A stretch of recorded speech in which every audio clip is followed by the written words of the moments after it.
Ils représentent l'avenir de la nation et investir sur leur éducation, leur santé.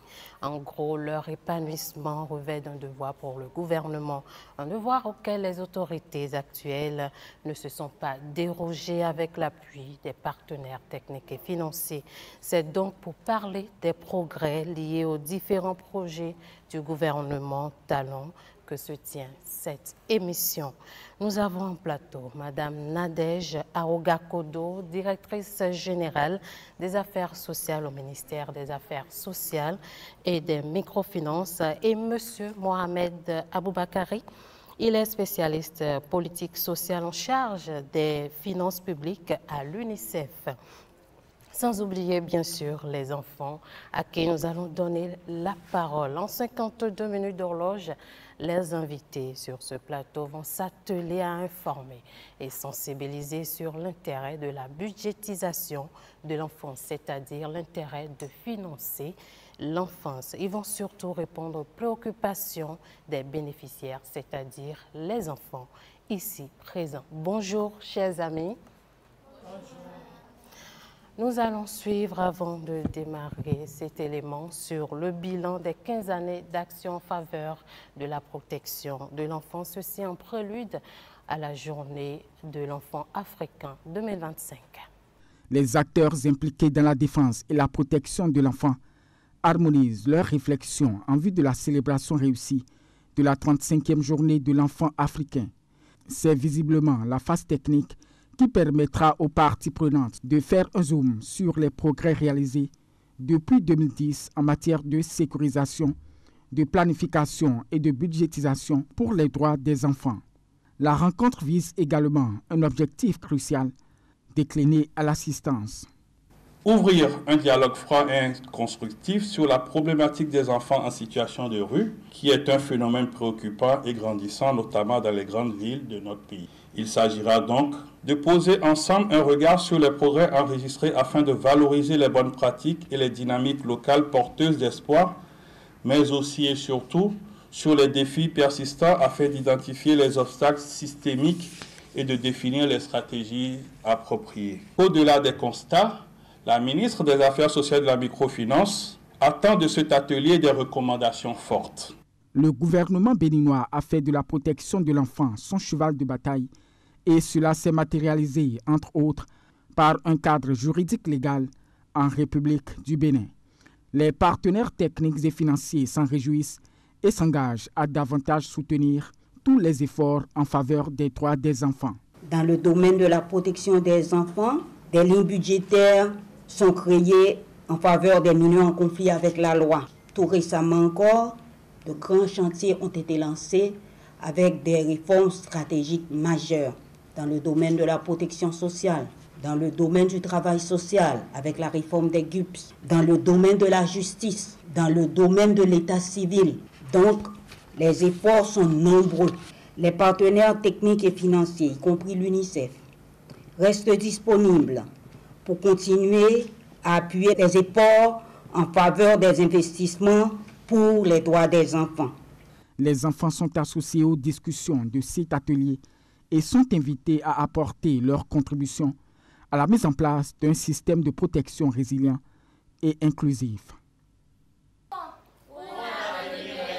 Les enfants, pour un avenir meilleur. Les enfants, pour un avenir meilleur.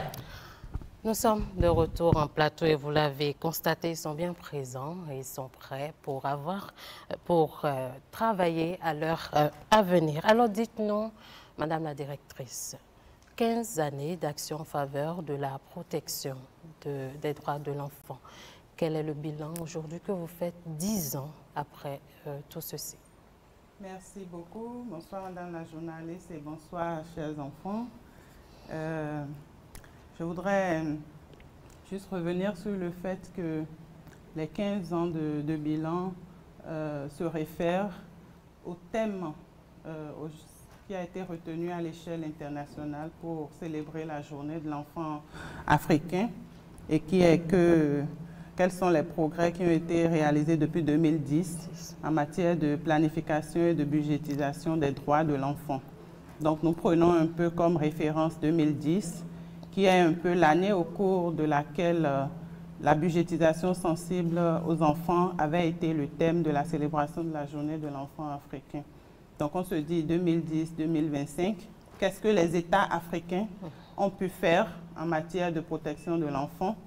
Et le Bénin en fait partie et nous sommes très heureux en ce moment à travers ce bilan que nous avons réalisé déjà à travers cet élément qui est passé tout à l'heure et qui nous permet de réaliser que nous avons enregistré beaucoup de progrès. Beaucoup de progrès. On peut s'orienter vers le plan juridique où tout d'abord, si on se réfère à notre constitution, le Bénin, depuis le début, fait de l'enfant une priorité. Les articles 12 et 13 de notre Constitution fixent déjà les bases de l'importance de l'éducation de l'enfant. Et l'article 26 plus tard, dans la Constitution également, établit la nécessité pour l'État de protéger la famille et particulièrement de protéger la mère et l'enfant. Et donc, cet élément fondamental en termes de dispositions juridiques pose déjà toutes les bases en matière de protection de l'enfant. Et l'État a poursuivi quand même dans cette dynamique à travers la ratification des différents tests à l'échelle internationale, mais également au plan national. Nous pouvons relever que le Bénin dispose depuis 2015 d'un code de l'enfant. Et le code de l'enfant, c'est la loi 2015-08 du 8 décembre 2015 qui met un accent particulier sur les droits de l'enfant, mais aussi ses devoirs, tout en faisant une place de choix quand même aux responsabilités des parents, des communautés, mais aussi de l'État.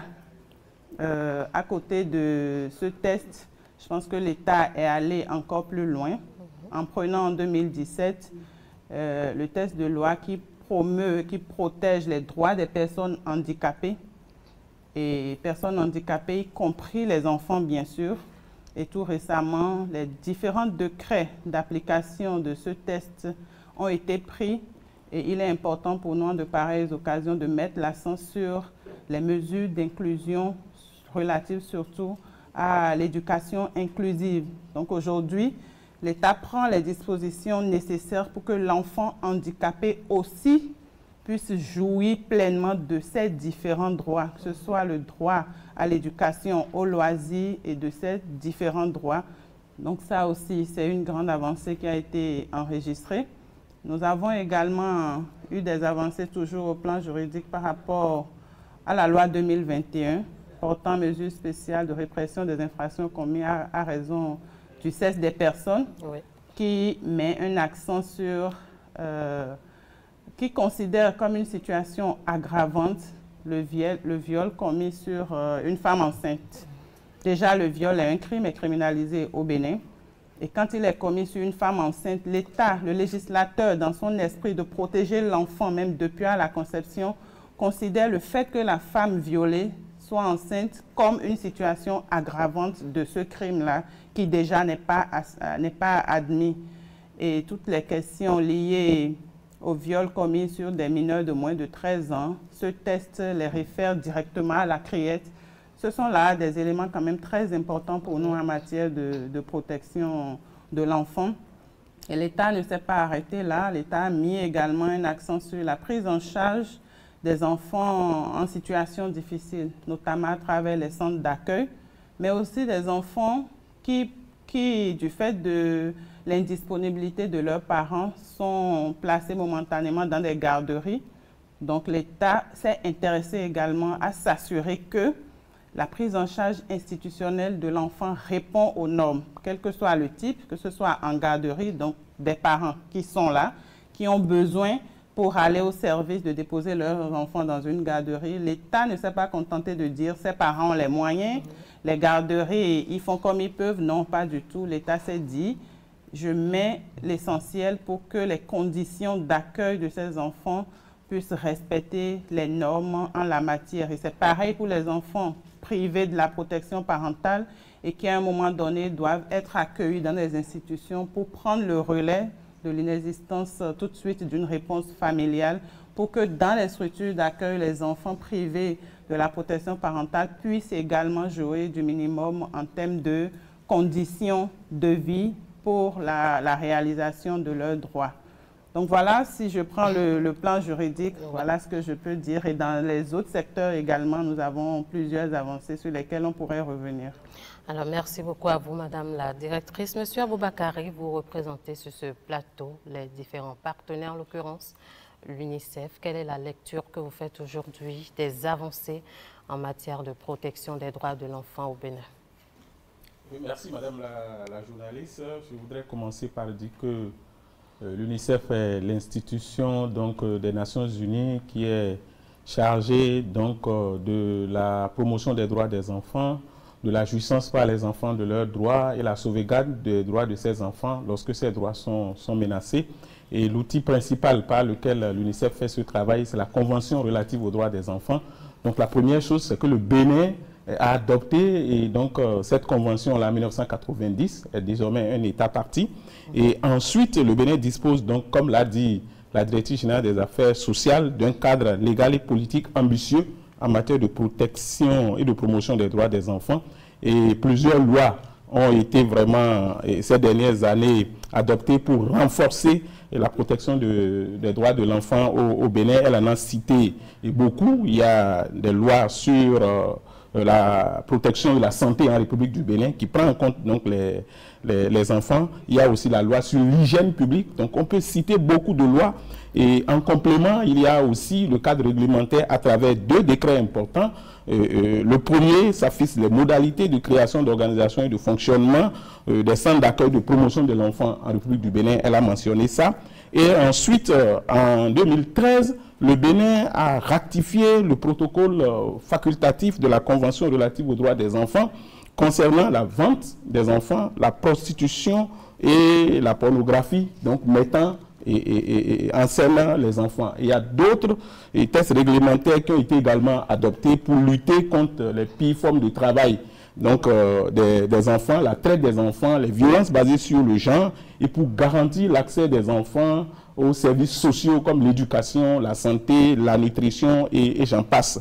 Et en dehors de ça, pour que ces politiques-là soient vraiment implémentées, le gouvernement a fait d'énormes efforts par la prise en compte donc, des droits des enfants dans les politiques publiques. Et sûrement qu'on va y revenir dans la suite du débat. Alors, on parle de budgétisation de l'enfance, de financement de l'enfance. Quel est, selon vous, l'intérêt d'attribuer un financement à l'enfance? Merci.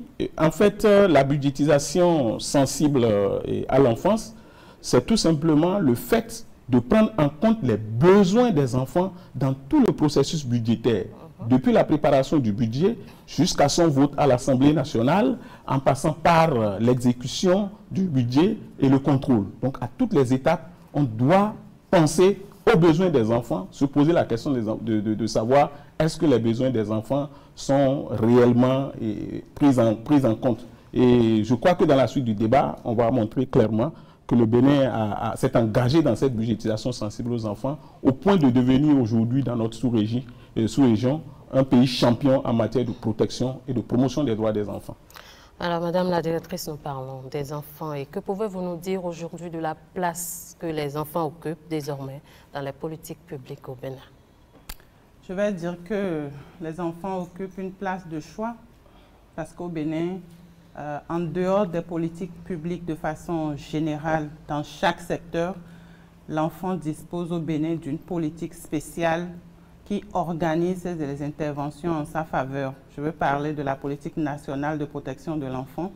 Le Bénin fait partie quand même des pays qui se sont exercés, qui ont fait l'effort de dédier une politique uniquement à la protection de l'enfant.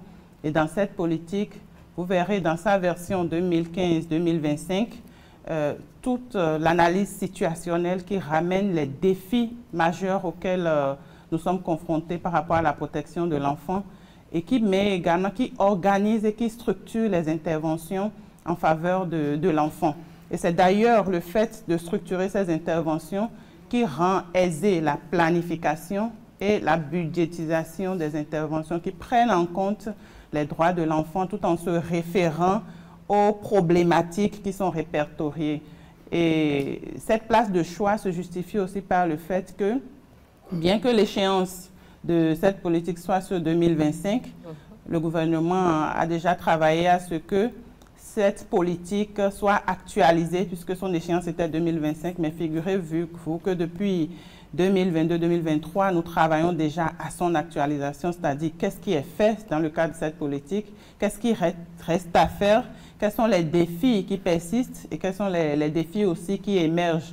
Et à la date où nous sommes, la nouvelle politique de protection de l'enfant qui s'étend sur la période 2025-2034 est pratiquement bouclée. Le processus de son approbation a beaucoup évolué. C'est pour dire que l'État accorde une place quand même assez importante à l'enfant et le gouvernement est conscient de ce que le développement du Bénin, l'avenir du Bénin, comme l'ont dit les enfants tout à l'heure, repose sur les enfants. Et si demain nous devons avoir des cadres assez responsables, des citoyens, des adultes qui portent le Bénin dans la marche vers son développement, c'est qu'il faut aujourd'hui préparer cet avenir-là et le gouvernement est dans cette logique. Alors, parlez-nous un peu des avancées sur le plan budgétaire. Y a-t-il un budget sensible à l'enfant dans notre pays? Naturellement, il y a un budget. Le budget est sensible aux droits des enfants parce que, comme on venait de le dire tout à l'heure, le Bénin dispose d'une politique nationale de protection de l'enfant.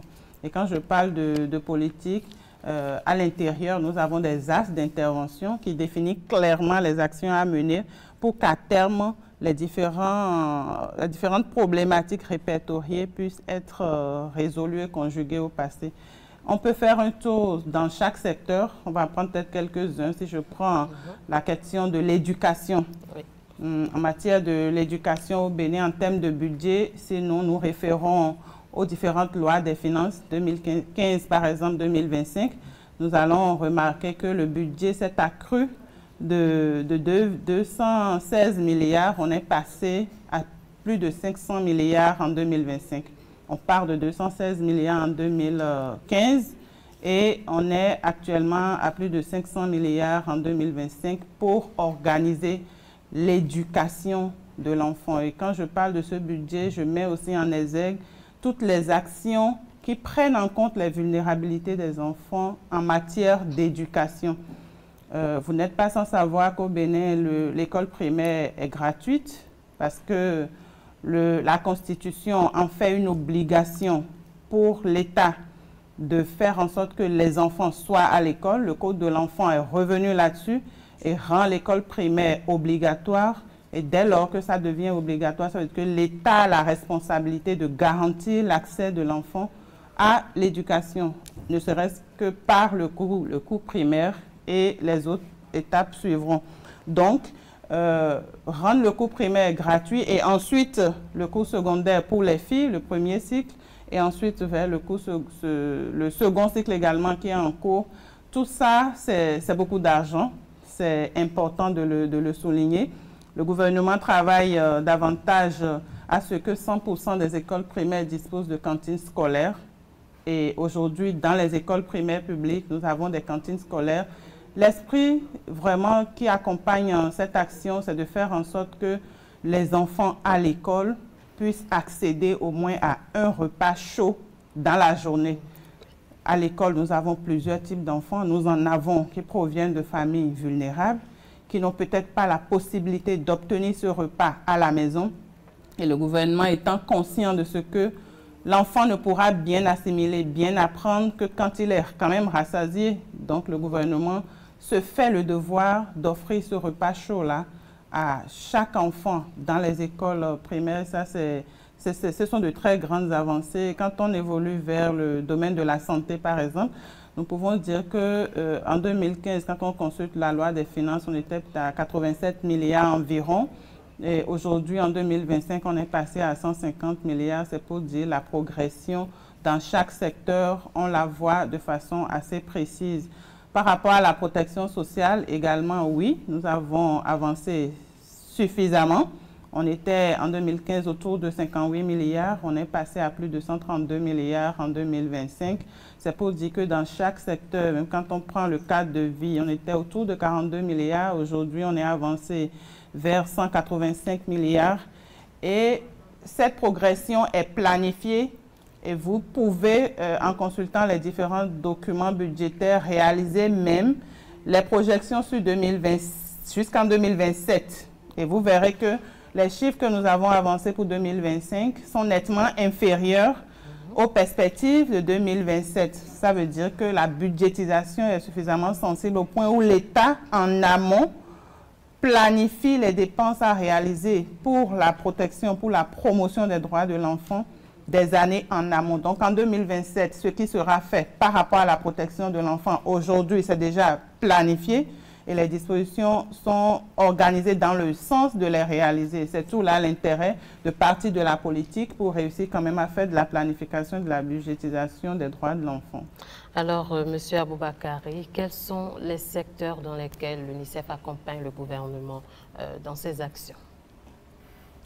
Merci. Je pense que l'UNICEF intervient dans tous les secteurs sociaux, en particulier les secteurs sociaux sensibles aux droits des enfants.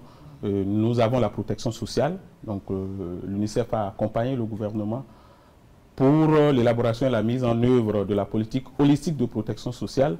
Et d'ailleurs, cette politique est arrivée à échéance et une nouvelle politique holistique de protection sociale. Quand on dit holistique, c'est que ça prend en compte tous les aspects de la protection sociale sur la période 2024-2023.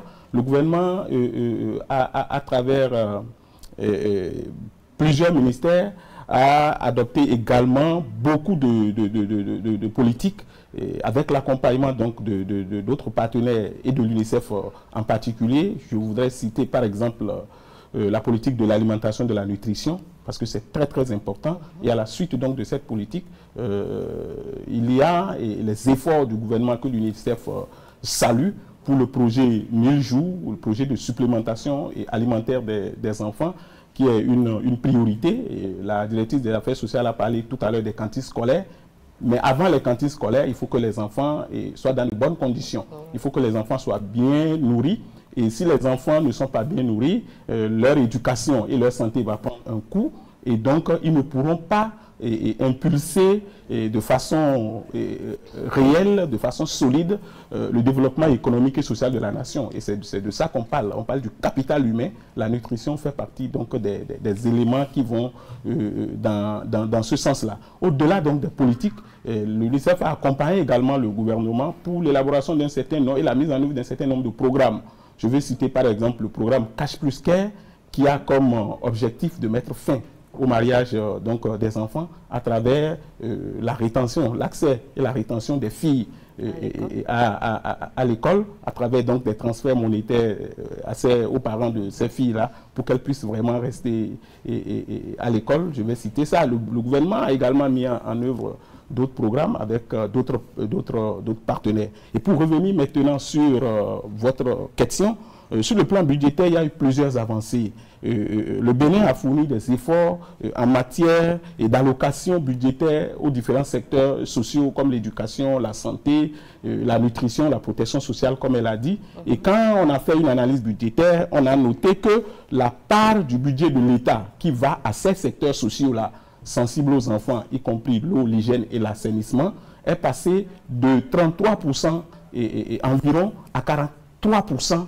environ entre vraiment 2019 et 2025 seulement. Sur cette période-là, on voit vraiment les avancées. Mais en plus, l'UNICEF a accompagné le ministère des Finances à travers la Direction générale du budget pour élaborer un document qu'on appelle les questions de l'enfance au cœur du budget de l'État. Donc, après le vote du budget par les députés, le ministère de l'Économie et des Finances sort vraiment un document pour montrer quelles sont les interventions prioritaires que le gouvernement va accompagner au cours de l'année. Et ça, c'est une avancée majeure qui fait, comme je l'ai dit tout à l'heure, du Bénin un pays champion dans ce domaine-là. Et pour dire que l'objectif de ce travail que l'UNICEF fait en appuyant donc le gouvernement, c'est de faire en sorte qu'on ait la réalisation des droits des enfants à travers une utilisation optimale du budget de l'enfant, pour faire en sorte que chaque enfant puisse survivre et prospérer, chaque enfant puisse apprendre, chaque enfant puisse vraiment être protégé, vivent dans un environnement sain et aient une chance équitable donc, dans la vie. Merci à vous, M. Aboubakari. Après toutes ces informations que vous avez partagées avec nous, on va se tourner vers nos invités de marque, je dirais, pour recueillir quelques questions. Signana, avez-vous des questions à poser à nos invités? On va écouter. Mademoiselle, présente-toi et tu poses ta question. Merci, Madame la journaliste. Déjà, je salue les autorités présentes. Moi, c'est Alain Delideo Gracias, élève en classe de première C. Je voudrais demander, est-ce qu'on peut imaginer un jour un Bénin sans enfants en situation de rue? Nous ne sommes pas encore arrivés à ce niveau, mais si vous pouvez garder la question, on va y revenir. Mademoiselle Alain, on va revenir à votre question. Oui? Merci, madame, de m'avoir donné la parole. Je me nomme Titon Wilfried, membre de la CCNE. Je voudrais savoir, qu'est-ce que l'État a fait ces dernières années pour que les enfants soient mieux protégés? La question, nous allons laisser Madame la directrice répondre. Ok, merci beaucoup. Merci pour la question. L'État a fait a mené plusieurs actions pour que les enfants soient davantage protégés au Bénin. On est revenu sur les différents textes de loi qui ont été prises. Si dans un pays, il n'y a pas un cadrage juridique qui dit clairement ce qui est autorisé à faire et ce qui n'est pas autorisé à faire, les enfants ne pourraient pas vraiment être protégés. Donc, l'une des choses que l'État a eu à faire, c'est de prendre des lois pour dire au Bénin, l'enfant a droit à l'éducation, à la famille, aux loisirs, à la santé et tout. Mais aussi, l'État a mené d'autres actions pour la prise en charge de la santé de l'enfant, par exemple.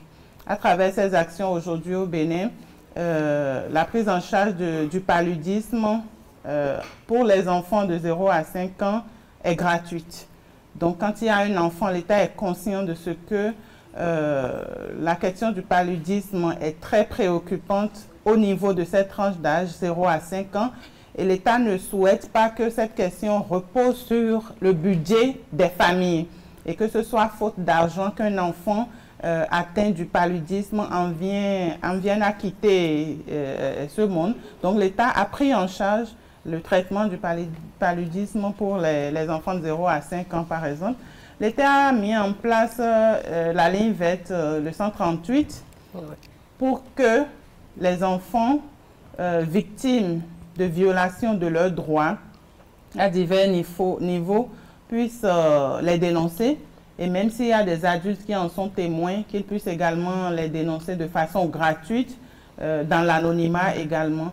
Ce qui veut dire que autour de vous, s'il y a des enfants qui ne vont pas à l'école, s'il y a des enfants qui sont maltraités, s'il y a des enfants qui sont dans des conditions qui ne sont pas acceptables, ça veut dire que vous avez le droit, mais aussi le devoir de devoir dénoncer cela en appelant le 138 partout où vous êtes sur le territoire national pour qu'on puisse savoir qu'il y a cette situation et qu'on puisse dépêcher les équipes d'intervention qui sont les plus proches de cet enfant pour pouvoir subvenir à ses besoins. L'État a mis en place également au niveau de l'enseignement, de l'éducation, les classes socio-éducatives qui aujourd'hui sont une initiative très importante dans la construction du citoyen de demain. Donc c'est une action qui consiste à former les enfants, à renforcer les compétences de vie courante au niveau des enfants pour qu'ils puissent apprendre les normes sociales, les valeurs liées à la citoyenneté et que demain ils puissent avoir des repères solides, des références solides pour être des adultes garants et capables de contribuer au développement du Bénin. Vous aurez constaté aujourd'hui que les commissariats de police, la police républicaine, est descendue au niveau même des arrondissements avec des postes avancés un peu partout. Ça aussi, c'est pour la population, mais aussi pour les enfants, pour que la sécurité soit plus proche du citoyen, donc aussi de l'enfant. L'État met aussi un accent sur le soutien aux familles vulnérables. L'État est conscient de ce que toutes les familles n'ont pas les mêmes bourses et que tous les parents n'ont pas les mêmes moyens. Et donc, les guichets uniques de protection sociale qui sont un peu partout sur le territoire national sont là pour accompagner les familles qui ont des difficultés afin que leurs enfants puissent jouir également de leurs droits. Donc, autant d'actions que nous pouvons citer, il y en a encore suffisamment qu'on peut citer pour dire un peu ce que l'État a fait pour que les enfants au Bénin puissent être protégés. Merci, Madame la Directrice. Wilfried, tu es satisfait? Une autre question? Oui. Je suis Eugene Patia, je suis adjointe au maire enfant de la commune de Cotonou. Là, j'ai 2 questions. On va prendre une question d'abord. Ok, je vais faire là un soir. La question qui me tient le plus à cœur, c'est au niveau de l'éducation. Tout à l'heure, Madame la Directrice disait que il y a l'éducation primaire qui est gratuite pour tout le monde et pour les filles au premier cycle, et que c'est en train d'être prolongé jusqu'au second cycle. Oui. Je voudrais savoir qu'est-ce qui est fait pour les garçons, parce qu'on va traiter ça peut-être de discrimination positive, mais je crois qu'avec l'avancée, ça va frustrer les garçons. Qu'est-ce qui est fait pour eux? Elle est très gentille, elle pense à ses camarades. Alors, répondez. D'accord, merci beaucoup pour la question. Déjà, on parle de la base où l'éducation, l'école primaire, elle est gratuite pour tout le monde, d'accord? Filles et garçons, voilà. Et au niveau du collège, gratuit, comme vous l'avez dit, pour les filles au premier cycle, avec extension vers le second cycle, mais payant quand même à un taux très réduit, très forfaitaire pour les garçons. Ça s'explique par le fait que nous partons d'un contexte sociologique où mettre le garçon à l'école est accepté assez facilement. Voilà. Nous partons d'un niveau où la fille, dans nos contextes, n'avait peut-être pas forcément 100% de son droit d'aller à l'école. Et donc, si on part de cette base où sociologiquement, on note des freins, des obstacles à la scolarisation des filles, si l'État en venait également à mettre un coût à l'inscription d'une fille à l'école, vous convenez avec moi que cet élément coût va venir aggraver la situation de base qui était que on a tendance à penser que les filles peuvent ne pas aller à l'école puisqu'elles sont peut-être envisagées pour exécuter des travaux domestiques, faire du commerce, ainsi de suite. Donc l'État se dit, au regard de ce contexte, je rends gratuit aussi bien le cours primaire, mais aussi le collège pour les filles, pour qu'on ne se dise pas du fait qu'on doit payer des frais de scolarité, que ce soit un frein pour que la fille qui a déjà pu venir au CM2, qui a eu son CEPE, qu'on ne la recale pas, qu'on ne la garde pas à la maison, parce que pour son entrée en 6e, il faut forcément payer un coût. Donc l'État décide de récupérer, de prendre en charge ce coût-là pour s'assurer que la fille qui a commencé le CI, arrivée au CM2, quand elle a son CEPE, elle a la facilité de poursuivre en 6e.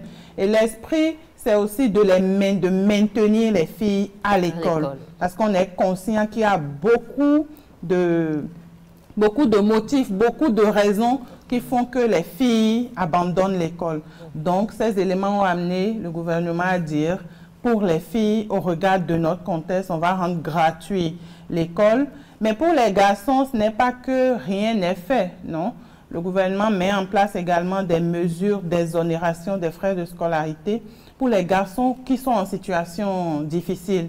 Donc, s'il y a des garçons de la 6e en terminale pour lesquels payer les frais de scolarité pourrait être un frein à leur cursus, à l'évolution de leur cursus scolaire, nous avons au niveau du ministère des Affaires sociales et du ministère de l'enseignement secondaire le mécanisme qui nous amène à accompagner ces garçons-là pour qu'eux aussi puissent demeurer à l'école. Donc, les garçons ne sont pas laisser de côté, le gouvernement travaille aussi bien pour ses fils que pour ses filles, parce que chacun compte pour le développement du Bénin. Tu es satisfaite? Alors, nous allons continuer dans cette émission. On va s'intéresser à présent à un projet, et pas des moindres, parce que les conditions de vie de cette catégorie d'enfants suscitent beaucoup d'interrogations au sein de la population. Il s'agit du projet pilote enfants en situation de rue, en abrégé 3 Pierres. Parlez-nous un peu de ce projet.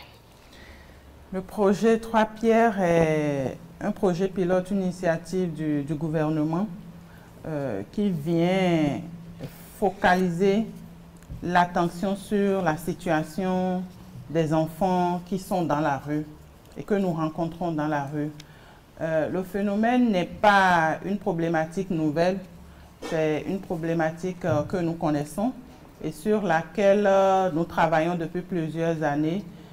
Mais à un moment donné, notamment à partir de 2024, le gouvernement a décidé de mettre un accent particulier sur ce phénomène au regard des indicateurs que nous enregistrons. Donc, il est relevé que la plupart des interventions qui sont menées aussi bien par le ministère des Affaires sociales que par les organisations de la société civile et d'autres ministères sectoriels intervenant en matière de protection de l'enfant, on a constaté une persistance de ce phénomène-là. Les enfants qui sont dans la rue, on les voit toujours, on constate que leur nombre augmente, voilà, et que le phénomène s'agrandit et devient quand même préoccupant parce que pour le gouvernement, les enfants ne doivent pas être dans la rue, ils doivent plutôt être en famille, à l'école ou en formation professionnelle, dans les centres de loisirs, ainsi de suite. Et donc ce projet vient répondre de façon spécifique à cette problématique tout en partant d'une base pilote pour cerner de façon un peu plus précise les contours de ce phénomène. Et donc, c'est le projet pilote de prise en charge intégrée des enfants en situation de rue est un projet innovant, en ce sens qu'il développe une stratégie qui cumule 3 interventions, 3 approches d'intervention que sont le travail social de rue. Hier, dans nos interventions, c'est peut-être quelqu'un qui rencontre l'enfant en situation de rue et qui le conduit vers une structure de prise en charge, vers le chef quartier, qui à son tour va le conduire vers le guichet unique de protection sociale, ainsi de suite, ou au centre de santé ou au commissariat. Mais aujourd'hui, à travers ce projet, le volet intervention sociale de rue amène les travailleurs sociaux mis à disposition par le gouvernement au niveau du projet. Ils sont une 50aine qui ont été recrutés et mis à disposition par le gouvernement sur ce projet-là. Ils vont directement dans la rue, à la rencontre de ces enfants-là.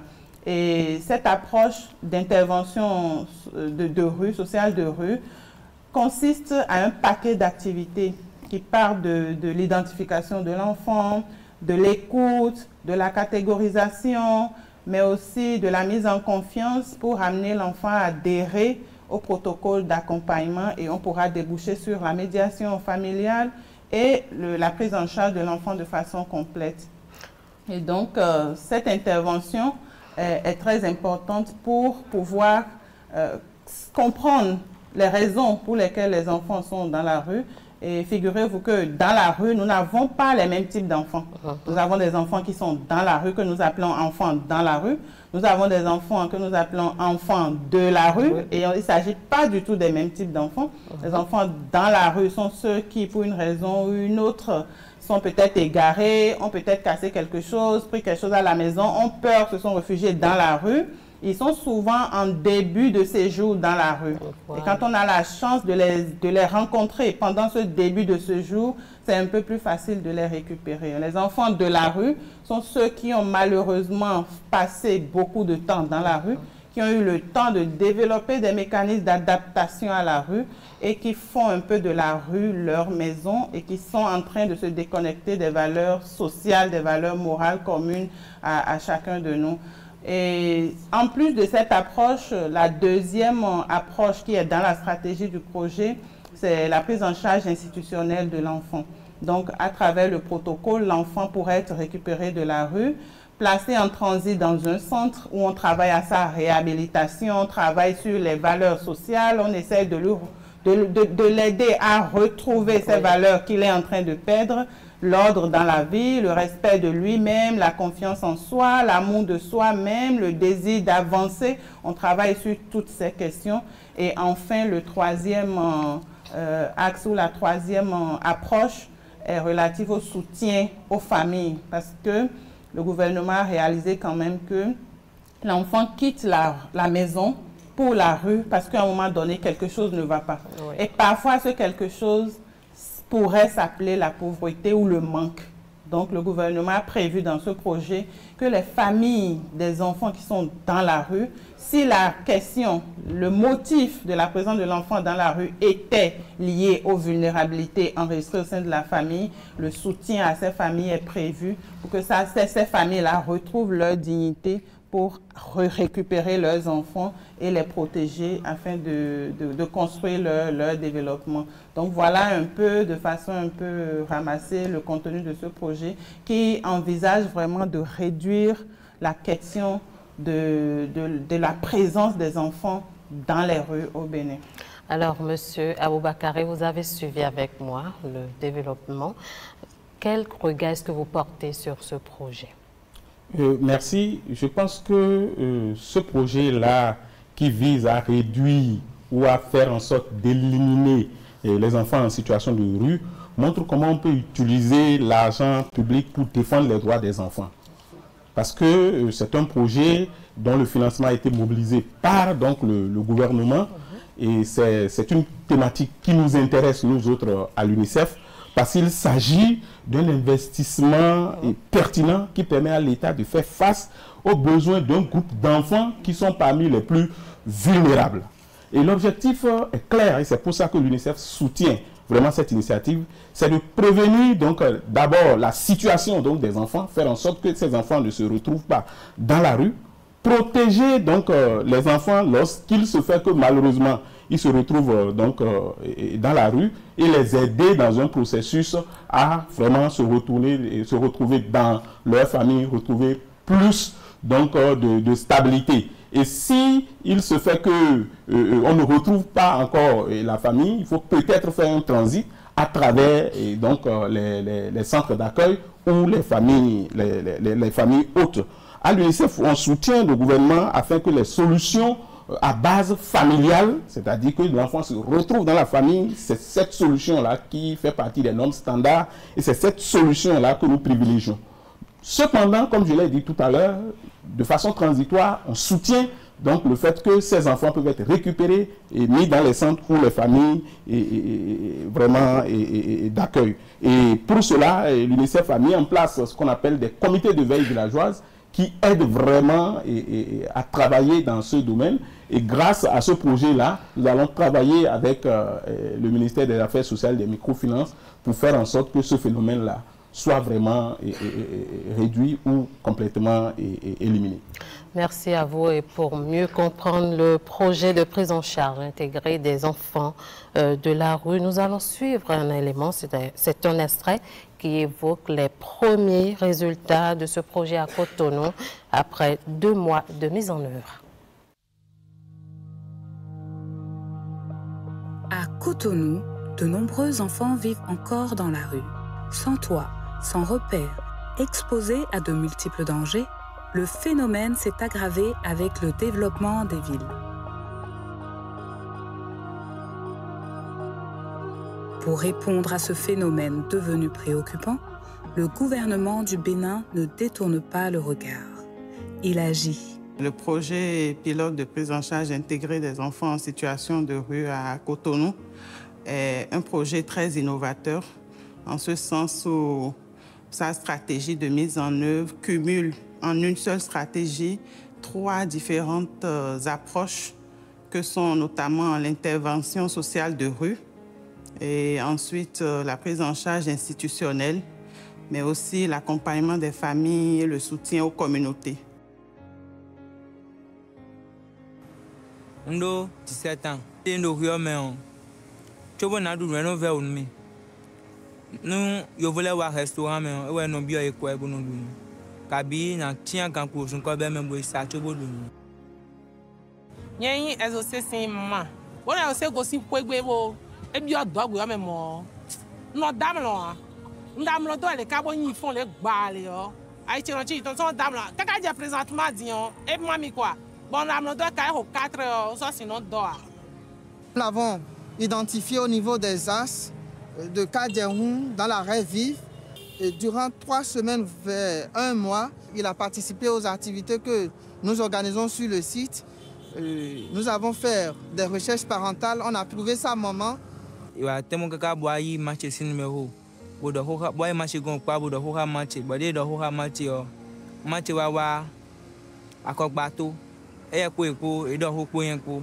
3 pierres, une réponse coordonnée, humaine et durable. De façon pratique, il faut dire que nos activités commencent par la rue. Dans un premier temps, aussi bien éducateurs spécialisés, assistants sociaux, psychologues que agents de soutien, tous descendent d'abord dans la rue et font de la maraude. Nous parlons de maraude de rue, où tout enfant identifié comme sans repère ou vivant dans la rue est approché. Et à travers un premier contact, on essaie de connaître les raisons pour lesquelles cet enfant est dans la rue, d'où est-ce qu'il vient, qui sont peut-être ses parents. Et dès lors, une amitié commence par se nouer avec eux. Retirer un enfant de la rue sans son adhésion ne suffit pas. Première étape, recréer du lien, la confiance, ouvrir une porte. Mais l'essentiel de ce travail de rue repose vraiment sur la mise en confiance, la création de la relation de confiance avec l'enfant. Donc on a noté qu'il y a un temps quand même pas du tout négligeable qui permet de créer cette relation de confiance entre nos travailleurs sociaux de rue et les enfants qui sont identifiés. Derrière ce projet, des structures clés offrent à chaque enfant un parcours sur mesure. Un toit, un repas, une écoute, premier pas vers la dignité retrouvée. Au niveau du centre d'accueil des enfants d'Alada, nous accueillons les enfants en situation difficile, spécifiquement les enfants victimes de mariages forcés, de viols, les enfants errants et aussi les enfants du projet 3 pieds.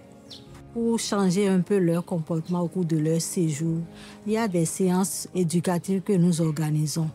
Nous les amenons à avoir des compétences dans la vie sociale. Par exemple, nous avons aussi des séances que nous faisons pour les amener à avoir des compétences dans la vie courante. Sur ce projet, je suis à la fois sur le terrain et à la fois au centre. Au centre, je suis un peu permanent avec les enfants et j'ai des jours de consultation que je fais avec ces enfants. Parfois, lors de ces consultations, il y a des diagnostics qui ressortent, par exemple, des dermatites de contact, souvent parce qu'ils s'échangent entre eux des serviettes. Et il y a aussi le paludisme, les enfants qui refusent de dormir sous moustiquaire pour des raisons et autres, mais la sensibilisation est là. Le déparasitage systématique dès leur entrée au centre. Quand il y a des diagnostics qui dépassent nos compétences, ils sont référés vers des centres. On est au chevet de ces enfants, on suit jusqu'à leur retour au centre.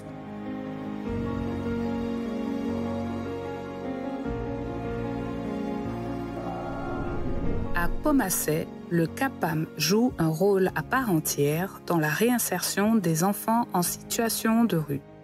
PACAPAM entendait le centre d'assistance psychiatrique et d'accompagnement des personnes en situation de mendicité. Nous avons une double mission. La première mission, c'est d'assurer fondamentalement une assistance aux personnes souffrant de maladies psychiatriques.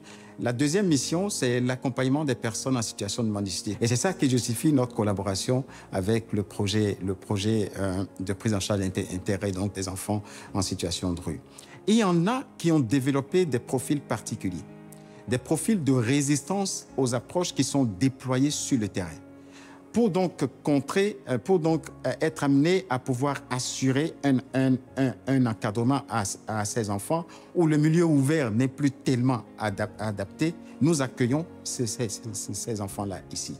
Nous en avons accueilli quelques-uns où nous avons développé avec eux ce que je pourrais appeler une prise en charge globale qui vise à assurer leur bien-être d'abord à l'intérieur du centre, mais ensuite qui vise à nous assurer qu'ils sont fondamentalement réintégrés dans leur milieu familial, qu'ils sont réinsérés professionnellement. Vous comprenez alors que les défis majeurs sont l'implication, la responsabilité et l'engagement parental. Leur voix témoigne de la rue à la reconstruction.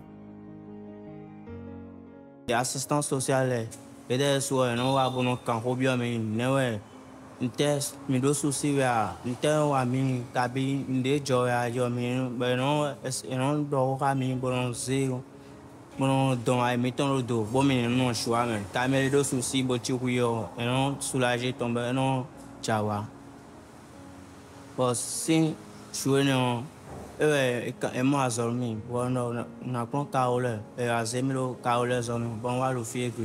C'est un enfant qui a été référé en situation de rue par le commissariat du 12e, mais il est resté très sage et durant son parcours avec le travail que nous faisons en synergie d'action avec les CUPS, nous avons pu trouver une formation professionnelle en carrelage pour ce dernier.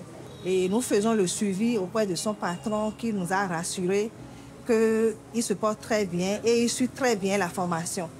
La nuit, dès que ses amis dorment, lui il sort, il revient le lendemain. C'est ça que je l'ai fait que non, ça ne peut pas marcher. Ça fait 6 mois et les assistants sociaux m'ont appelé de venir intervenir, que André avec eux. Je suis allé, il m'a présenté qu'il veut reprendre le carrelage. Et j'ai dit ok, avec le système qu'il a fait, moi je ne peux pas accepter. Ils ont dit non, il est changé, qu'il n'a qu'à venir voir et de lui donner le retour quoi. Donc il est venu, quand il est venu vraiment, il a changé et il y a beaucoup de choses que les questions je les pose chaque jour, c'est bon, il peut commencer jusqu'à la fin. Ça, il n'y a pas de souci. Son cadeau de l'eau dans faut apprentissage pour être diplômé, pour être un candidat. So.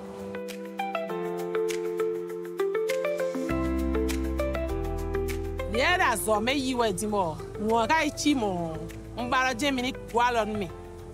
Bonu ni tono. Une volonté affirmée dont les résultats sont déjà tangibles. En quelques semaines déjà, nous avons enregistré près de 300 enfants dont certains sont placés en centre de transit. Plus de 90 séances socio-éducatives ont été organisées avec près de 400 séances d'écoute. Et ces chiffres témoignent de la pertinence de l'approche et de la mobilisation, surtout des travailleurs sociaux sur le terrain.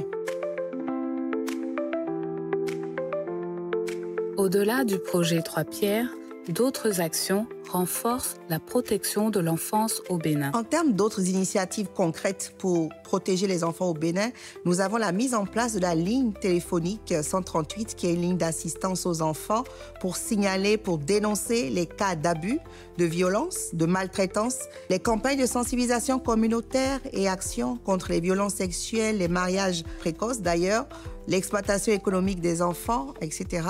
L'école des parents pour renforcer le dialogue parents-enfants, les classes socio-éducatives qui véhiculent des valeurs, des compétences essentielles, l'assainissement des centres d'accueil et de protection de l'enfant pour être aux normes et standards minimums, les cantines scolaires qui encouragent la rétention des enfants à l'école, la relecture en cours du Code de l'enfant pour l'adapter aux dernières lois et aux réalités sociales. Mais ce combat, aucun gouvernement ne peut le mener seul. Je voudrais lancer un appel fort à la mobilisation de tous. Protéger les enfants est une mission collective. Je voudrais remercier toutes les organisations de la société civile, les organisations non gouvernementales qui travaillent sur le sujet déjà. Remercier aussi les promoteurs des centres d'accueil, surtout ceux qui ont dans le cœur l'esprit d'aider les enfants orphelins et vulnérables à s'en sortir, sans oublier les travailleurs sociaux de nos guichets uniques de protection sociale partout sur le territoire national qui participent à la protection de l'enfance. Les efforts doivent être poursuivis et redoublés. Je voudrais inviter aussi les familles, les élus locaux, les responsables religieux, ceux de nos communautés des quartiers à s'engager à nos côtés pour faire du Bénin un pays où chaque enfant est valorisé, encadré et mieux préparé à un avenir prometteur.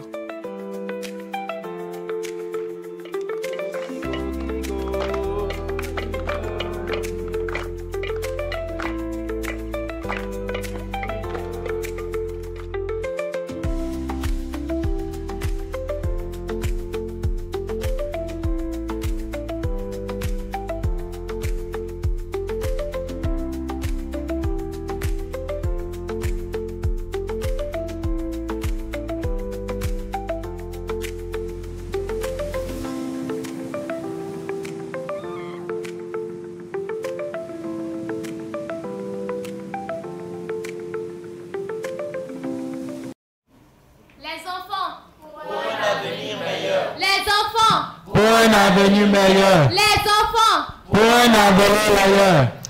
Nous sommes de retour sur ce plateau. Alors, Madame la directrice, quel est l'intérêt de ce projet en matière de budgétisation des droits des enfants?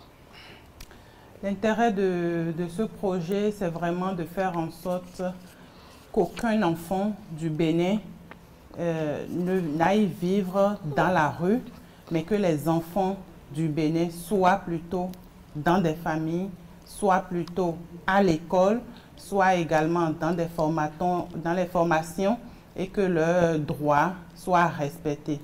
Et donc, en matière de planification et de budgétisation, ce projet vient comme une preuve tangible de l'anticipation dont fait preuve le gouvernement du Bénin, parce que, comme on l'a dit tout à l'heure, c'est une problématique qui n'est pas nouvelle, une problématique sur laquelle nous travaillons, mais il a fallu quand même le suivi des indicateurs, l'avancée au niveau des indicateurs pour que le gouvernement réalise qu'il a besoin de mettre un accent particulier sur ce phénomène et d'investir des ressources étatiques pour pouvoir éliminer ce phénomène.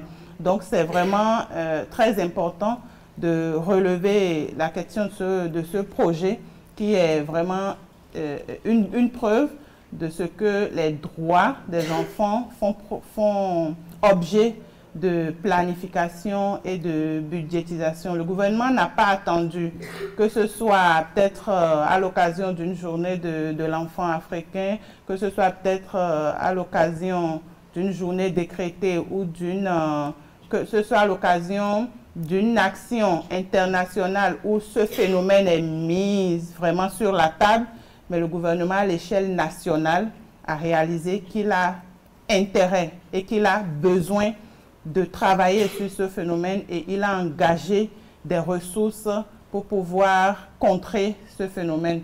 Donc c'est une grande avancée que nous pouvons relever en discutant de cette thématique. Alors on va se tourner une fois de plus vers notre charmant public, ces adorables enfants qui ont bien voulu participer à cette émission. Vous avez certainement des questions à poser par rapport à la thématique. Tu te présentes et tu poses ta question. On m'appelle Joadi Ronvou.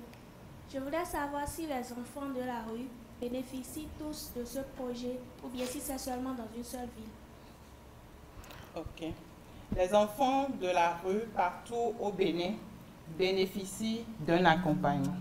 Et comme je le disais tout à l'heure, que ce soit à Cotonou, que ce soit à Malanville, à Kandi, à Porto Novo, n'importe où au Bénin, le gouvernement a mis en place à travers le ministère des Affaires sociales des guichets uniques de protection sociale, qui sont des structures déconcentrées, qui sont au niveau des communes, qui travaillent même en stratégie avancée vers les communautés pour pouvoir apporter une réponse spécifique aux besoins des enfants de façon générale, mais des enfants qui sont en situation difficile de façon particulière. Donc oui, les enfants sur toute l'étendue du territoire national qui sont en situation de rue bénéficient d'un accompagnement. On part de cette base.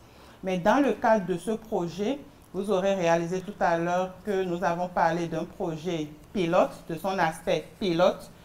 Au-delà de toutes ces actions qui sont menées au plan national, le gouvernement s'est dit, quand je regarde les avancées par rapport à ce qui est fait par les guichets uniques, par les ONG, avec l'appui des partenaires techniques et financiers, je constate que la régression de ce phénomène n'avance pas au rythme que je souhaite.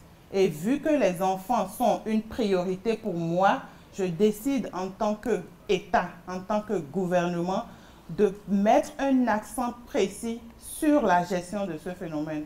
Et dans tout processus, l'une des bonnes pratiques, c'est de commencer par une phase pilote. Une phase pilote, c'est cet exercice dans lequel on se fixe des objectifs, on définit des actions, on les met en œuvre et puis à la fin, on capitalise les résultats. Ça permet de savoir ce qui a très bien marché, ce qui a moins bien marché et qu'est-ce qu'il faut réajuster pour mieux faire et mieux réussir.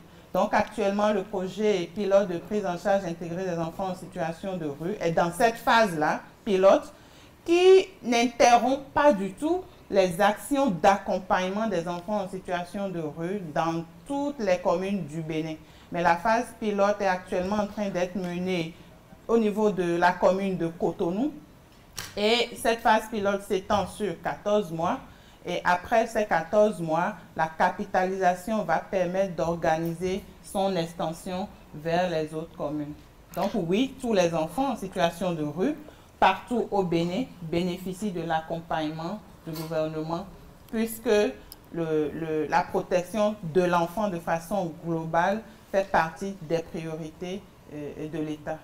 Nous allons maintenant revenir à la question de Mademoiselle Allais, une question qui était venue un peu trop tôt. Et il faut la poser maintenant. Je voudrais savoir, est-ce qu'on peut imaginer un jour un Bénin sans enfants en situation de rue? Un Bénin sans enfants en situation de rue, tel est le désir ardent du gouvernement du Bénin. Avoir un Bénin où chaque enfant est en famille. Un Bénin où chaque enfant va à l'école. Un Bénin où chaque enfant jouit pleinement de 100% de ses droits. Tel est vraiment l'objectif que vise le gouvernement du Bénin. Et c'est pourquoi nous travaillons à cela. Mais je voudrais rajouter que cet objectif va être facilement atteint si tous ensemble, on accompagne le gouvernement dans ce processus. Je mets dans tous les familles, les communautés, les élus, et que nous puissions travailler à ce que les enfants puissent rester au sein des familles. Le gouvernement prend les mesures, définit un peu les stratégies, met en place les mécanismes et le dispositif nécessaire, mais il est important quand nous retournons à la prévention, puisque les enfants quittent les familles, les enfants se retrouvent dans la rue. Pourquoi? Parce qu'à un moment donné, au niveau de la famille, ils ont manqué de quelque chose. Et donc, quand nous parlons de budgétisation et de planification des droits de l'enfant, c'est aussi au sein des familles.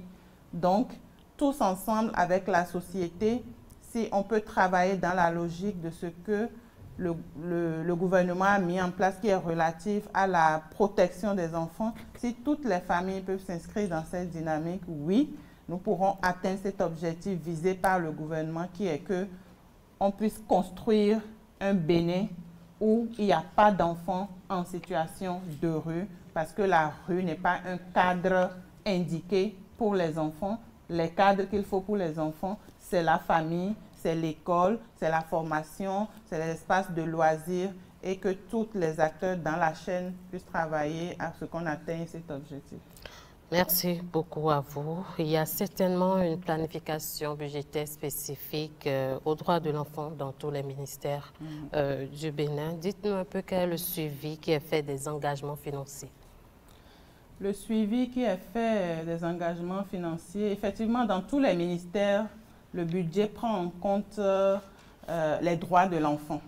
Quand nous prenons par exemple le ministère de la Santé, tout à l'heure nous avons cité la question de la prise en charge gratuite du paludisme.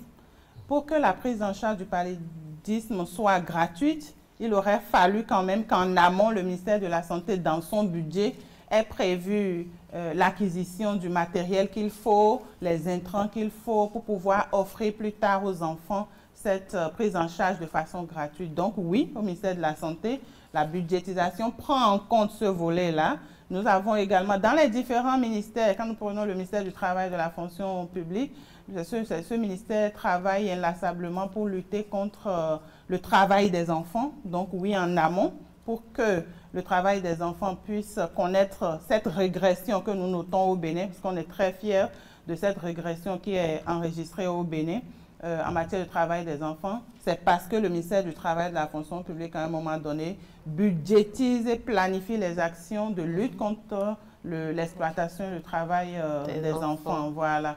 Donc, chaque ministère, autant de ministères que nous allons essayer de prendre, l'organisation qui est mise en place dans le processus budgétaire amène pas le gouvernement, amène chaque ministère à budgétiser quand même et à planifier les droits de l'enfant. Et le suivi des engagements qui se fait, c'est un suivi programmatique.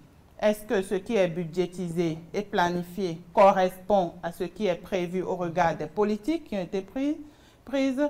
Et également, est-ce que ce qui est budgétisé a été utilisé à bon escient pour l'objectif pour lequel c'était budgétisé? Et enfin, est-ce que le résultat auquel on est parvenu est un résultat qui agit sur les problématiques de départ pour lesquelles ces actions ont été budgétisées? Et c'est d'ailleurs ce suivi qui permet au gouvernement à un moment T de relever les insuffisances sur lesquelles il faut travailler, les défis majeurs qui persistent sur lesquels il faut travailler et de réorienter les interventions afin de pouvoir impacter de façon un peu plus percutante ces différents phénomènes. Alors, Monsieur Aboubakari, l'UNICEF est réputé pour donner de la voix aux enfants. Et selon vous, quelle place devrait-on attribuer aux enfants dans le dialogue budgétaire? Merci. Je pense que je vais commencer à dire très rapidement que la budgétisation spécifique aux droits des enfants dans les ministères est une réalité. On a fait des exercices de suivi et de plaidoyer que l'UNICEF fait, qu'on appelle analyse budgétaire, et on a constaté effectivement qu'il y a des budgets spécifiques qui sont créés pour le financement des interventions essentielles pour les enfants. Je vais citer par exemple la prévention et la lutte contre le paludisme au niveau du ministère de la santé de la mère, l'enfant, la vaccination. Je m'en arrête là. Les subventions aux écoles pour les exonérations dont elle a cité, les campagnes de vaccination, les cantines scolaires, les matériels, les manuels pédagogiques qui sont distribués gratuitement aux élèves de CI et CP, la protection et la prise en charge des enfants. Donc, c'est vraiment très important de souligner cet effort-là. Et en termes de suivi budgétaire, on a constaté également, parce que notre rôle est de s'assurer de la qualité de la dépense, de l'efficacité et de l'efficience des ressources. Et quand nous avons fait le travail, nous avons vu qu'il y a un processus qui est mis en place à travers ce qu'on appelle les directions de la programmation de l'administration des finances, qui font le suivi à leur niveau, le ministère de l'économie et des finances qui, à travers l'inspection générale, fait le travail également. L'Assemblée nationale aussi fait un contrôle, la Cour des comptes, et c'est pour cela que l'UNICEF a accompagné donc tous les acteurs, depuis les ministères, pour les former sur la budgétisation sensible aux enfants, les autorités locales, la plupart donc, des maires et leurs collaborateurs ont été formés, les organisations de la société civile ont été formées, même l'Assemblée nationale a été formée sur la question de la budgétisation sensible aux enfants. Pour revenir à votre question, il faut dire que de façon indirecte, les enfants sont pris en compte à travers le plaidoyer que font les organisations de la société civile et les ONG qui prennent les besoins donc, des enfants et qui les font remonter au niveau du ministère de l'économie et des finances, parce que lors de la préparation du budget, le ministère de l'économie et des finances rencontre les organisations de la société civile et les ONG, et nous, on accompagne ces organisations de la société civile et des ONG pour mieux porter donc la voix des enfants. Ça, c'est de façon indirecte. Mais de façon directe, l'UNICEF accompagne le ministère de l'économie et des finances à travers la direction générale du budget pour élaborer un document sous forme de bande dessinée qu'on appelle « À l'école du budget ». Et cette bande dessinée-là permet de montrer aux élèves, aux enfants, d'où viennent les ressources du budget de l'État, comment le budget de l'État est dépensé. Et c'est à l'occasion d'une activité qu'on appelle alphabétisation budgétaire dans les écoles et les collèges que le ministère de l'économie et des finances va dans ces écoles et ces collèges-là, qui sont identifiés donc chaque année, pour expliquer cela aux apprenants et pour profiter de l'occasion pour demander en même temps quels sont leurs besoins, quels sont les problèmes auxquels ils sont confrontés, et cela est pris en compte maintenant lors de l'élaboration du budget. Ça, c'est vraiment de façon directe, de façon participative, comment la parole est donnée aux enfants, et ça, c'est une initiative que nous faisons avec la direction générale du budget, et prochainement, avant comment on appelle la fin de l'année, nous allons encore faire cette activité parce qu'il y a une vague qui a été déjà faite dans les villes comme Grand Popo, et comme Dassar, et comme Abomey-Calavi, et on va poursuivre dans les autres départements. Merci beaucoup à vous. Nous tirons vers la fin de cette émission. Et avant de finir, nous allons à présent faire un tour de table avec un témoin. Les enfants présents, vous allez nous parler de l'engagement concret que vous prenez aujourd'hui. Madame la directrice, au nom du ministère, pour améliorer la planification et le financement des droits de l'enfant au Bénin. Merci beaucoup. Par rapport à la planification, à la budgétisation des droits de l'enfant, je voudrais dire que le gouvernement du Bénin renouvelle son engagement à poursuivre vraiment de façon assez probante la budgétisation des droits de l'enfant. Donc, c'est un engagement qui est pris, c'est un engagement qui se traduit depuis plusieurs années par tout ce que nous avons dit. Je pense que vous avez noté les grandes avancées en termes de budget, les progrès que nous avons eus quand même par rapport aux différents secteurs. Et je pense que quand on fait quelque chose qui marche, on ne s'arrête pas en si bon chemin. Le gouvernement renouvelle son engagement à maintenir les enfants au cœur des priorités de l'État et à pouvoir travailler également à ce que la participation de l'enfant continue d'être une effectivité au Bénin. Par rapport au dialogue budgétaire dont vous avez parlé, oui, le gouvernement encourage la mise en place des organisations d'enfants. Nous avons le Conseil consultatif national des enfants, la NACEB, les Youth Reporters, le Parlement des jeunes, qui sont autant d'organisations qui sont consultées à l'élaboration du budget. C'est des organisations d'enfants qui, à la base, consultent leurs pairs. Et je peux vous dire quand même que la mise en place du projet pilote de prise en charge intégrée des enfants en situation de rue fait partie de grandes recommandations des enfants qui disent quand nous allons à l'école, nous voyons nos frères qui sont dans la rue, qui ne vont pas à l'école, qu'est-ce que le gouvernement fait? Donc c'est pour vous dire oui, le gouvernement consulte les enfants et le gouvernement prend en compte les besoins des enfants exprimés par les enfants. Mais le gouvernement voudrait quand même aussi encourager la mobilisation sociale autour de la protection de l'enfant. La protection de l'enfant n'est pas que l'affaire du gouvernement, n'est pas que l'affaire des ONG, n'est pas que l'affaire des partenaires techniques et financiers que je voudrais vraiment remercier au passage, tous autant qu'ils sont, qui accompagnent le gouvernement dans la réalisation des droits de l'enfant. Mais la protection de l'enfant est avant tout l'affaire des familles et des communautés à la base. Donc je voudrais inviter les familles à pouvoir redoubler d'efforts pour que l'enfant qui provient d'une famille puisse se sentir aimé et protégé dans cette famille. Monsieur Aboubakari, quel engagement est-ce que vous prenez aujourd'hui pour améliorer la planification et le financement des droits de l'enfant au Bénin? Merci. Et vous avez constaté mon titre. Je suis en charge donc des finances publiques. Ça veut dire que les finances publiques, c'est vraiment un domaine très important pour la réalisation des droits des enfants. Lorsqu'on planifie les interventions, les projets, programmes, il faut les ressources pour pouvoir vraiment les mettre en œuvre et obtenir des résultats pour les enfants. C'est pour cela que l'UNICEF travaille pour qu'on ait des budgets suffisants, des budgets efficaces, des budgets efficients, des budgets équitables, c'est-à-dire qui profitent à tout le monde, qu'on soit de familles pauvres ou riches, qu'on soit de zones urbaines ou de zones rurales, un budget transparent. Et c'est pour ça qu'on fait en sorte que même les enfants sachent de quoi il est question quand on parle de budget, et un budget redevable qui permet aux enfants de se dire, gouvernement, pourquoi est-ce qu'on n'a pas assez d'écoles, pourquoi est-ce que... Et donc la participation des enfants dont nous avons parlé tout à l'heure, c'est un plaidoyer que l'UNICEF fait pour que tout ça là soit une réalité. Donc pour améliorer concrètement la planification et la budgétisation des droits des enfants, l'UNICEF prend les engagements suivants. Premièrement, soutenir techniquement la budgétisation sensible aux enfants. Donc l'UNICEF s'engage à apporter une expertise technique aussi bien au ministère de l'économie et des finances que aux différents ministères et sectoriels pour la prise en compte réelle des droits des enfants dans le budget. Et cela commence déjà par les différents programmes, les différentes politiques dont nous avons parlé. Et cela inclut le développement de guides qui va permettre de savoir comment concrètement on fait en sorte que dans le budget, on prenne en compte les droits des enfants. Nous allons accompagner par des outils spécifiques et des formations. Ensuite, nous allons appuyer, comme nous le faisons déjà, les différents ministères et le ministère de l'économie et des finances pour réaliser ce qu'on appelle les notes d'analyse budgétaire qui permettent de savoir, par exemple pour l'éducation, la part du budget doit être entre 15 et 20% selon le partenariat mondial pour l'éducation. Donc on analyse du budget pour voir est-ce que c'est le cas.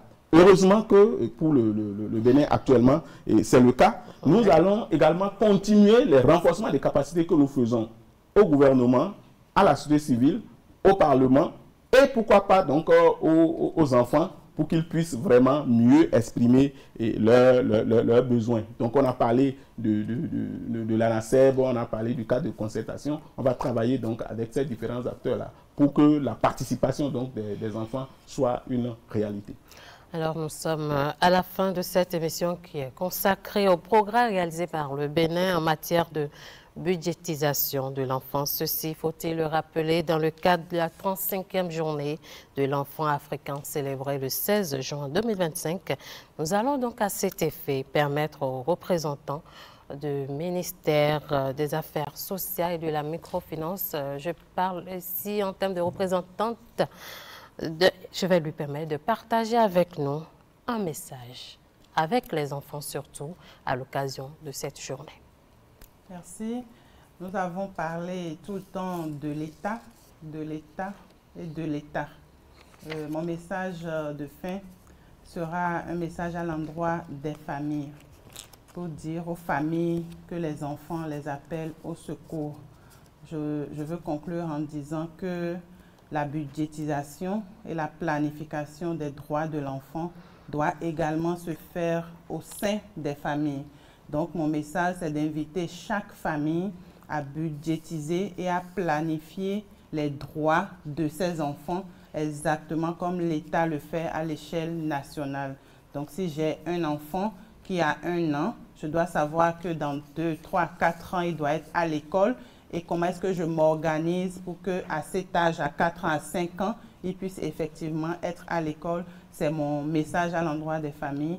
Planifions et budgétisons les droits des enfants au sein des familles. Merci à vous, Madame Nadège Aouga Kodo. Je rappelle que vous êtes directrice générale des Affaires sociales au ministère des Affaires sociales et de la microfinance. Monsieur Mohamed Aboubakari, un mot de fin. Merci. Je vais tout simplement souhaiter que le Bénin, qui est champion en matière de promotion et de protection des droits des enfants, puisse continuer et comme ça, parce qu'il y a d'autres pays qui viennent à notre école et qui demandent à l'UNICEF de les aider à venir voir comment le Bénin arrive à obtenir ces résultats-là, et que le fait que les autres viennent apprendre de ce que nous faisons, qu'ils n'arrivent pas donc au-delà. Et c'est pour ça que nous remercions le gouvernement qui a déjà pensé par exemple à la vision 2060 de notre pays. Et donc après cette vision-là, il y aura vraiment de la planification. Nous allons continuer le plaidoyer pour que les besoins des enfants soient pris en compte à tous les niveaux donc, de la planification, depuis les lois, en passant par les politiques, les programmes, les projets et les interventions concrètes en faveur donc, des enfants. Et vraiment dire merci à tous les acteurs au niveau du gouvernement, en particulier notre partenaire, le ministère des Affaires sociales et de la microfinance, pour tout ce qui se fait en faveur de la réalisation des droits des enfants et l'appui qu'ils acceptent que nous puissions leur accorder dans tous les domaines qui vont permettre vraiment que les enfants puissent atteindre leur plein potentiel pour impulser le développement économique et social de notre pays, le Bénin. À la suite donc de nos invités, on va donner la parole à Mademoiselle Violaine qui va formuler un message à l'endroit des autorités en cette célébration de la journée de l'enfant africain 2025. Elle va parler au nom de ses amis. Okay. Merci beaucoup. Moi, c'est Laura Violaine, comme vous l'avez dit, chargée des affaires sociales dans le conseil consultatif départemental des enfants. Alors, j'ai juste à dire aux autorités de continuer sur cette lancée parce que ça nous réjouit. Le travail qu'ils font, c'est un excellent travail. Et surtout, j'aimerais demander qu'ils revoient un peu le droit à la participation des enfants pour qu'on ait plus assez à dire ce que nous pensons sur ce qui se fait à l'endroit de nos droits. Donc, merci beaucoup et bonne fête à vous. Les enfants, pour un avenir meilleur. Les enfants, pour un avenir meilleur. Les enfants, pour un avenir meilleur. Alors, c'est avec ce message des enfants que nous mettons fin à cette émission. Merci de nous avoir suivis.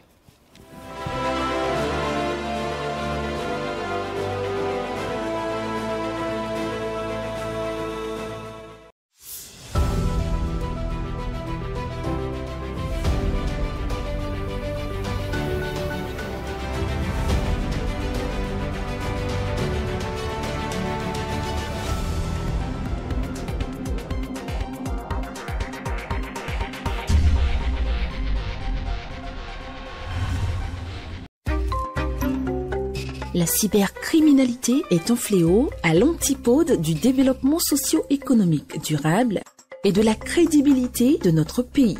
Ne permettons pas aux cybercriminels et gaïmans de salir la réputation de notre pays et de ruiner nos efforts collectifs en faisant fuir les investisseurs. Ensemble, combattons la cybercriminalité en dénonçant les gaïmans. Pour tout renseignement et assistance contre la cybercriminalité, appelez les numéros 63 09 51 61, 63 09 51 62, 65 48 78 74 ou écrivez à l'adresse mail ocrc@dgpr.bj.